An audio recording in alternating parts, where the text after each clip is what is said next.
15 August हा भारताचा स्वातंत्र्य दिन म्हणून ओळखला जातो. या दिवशी संपूर्ण भारतात उत्साहाने भारताचा तिरंगा ध्वज फडकविला जातो.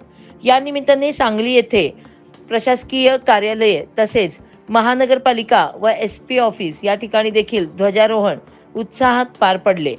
सांगली येथे मध्यवर्ती ठिकाणी असलेल्या त्रिकोणी बाग योगार्थी ग्रुप व त्रिकोणी बाग हास्य क्लब यांच्या संयुक्त विद्यमाने गेली अनेक वर्षे ध्वजारोहण केले जाते. यावेळी प्रमुख पाहुणे म्हणून त्रिकोणी बागेतील ज्येष्ठ नागरिक शिराळे सावकार यांच्या हस्ते ध्वजारोहणाचा कार्यक्रम पार पडला. या निमित्ताने सर्वांनी भारताला स्वातंत्र्य मिळण्यासाठी जे कष्ट केले तर त्याबद्दलचा उल्लेख शिवाजी पाटील यांनी अत्यंत चांगल्या शब्दात केला. यावेळी सर्वांना जिलेबी वाटून हा आनंदोत्सव साजरा करण्यात आला. त्याचप्रमाणे डॉक्टर महेश शहा यांचे सर्वहित हॉस्पिटल या ठिकाणी देखील ध्वजारोहण पार पडले. त्याचप्रमाणे 100 फुटीवर असलेल्या बहुजन हिताय शिक्षण व संशोधन संस्थेत स्वातंत्र्य दिन उत्साहाने साजरा करण्यात आला. यावेळी संस्थेचे अध्यक्ष माणिक कुर्णे, उपाध्यक्ष जगदीश कौत, सचिन मनोरमा वाघ, संचालक दीपक उरुणकर उपस्थित.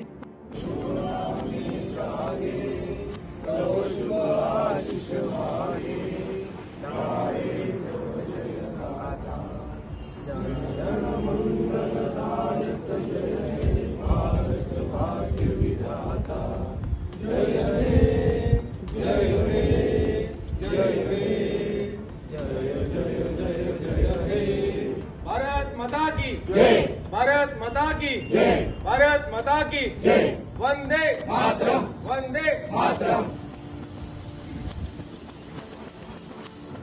मी पुढच्या वर्षी विनंती करेन सीओ साहेबांना की आपल्या हॉस्पिटलतर्फे रक्तदान शिबिर आपण घेऊ असे मी करतो. आपल्याकडे एकदा रक्तदान शिबिर किंवा ह्या गोष्टी घेऊ आपण.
सांगली प्रहार न्यूज करिता मुख्य संपादिका नीता पाटील.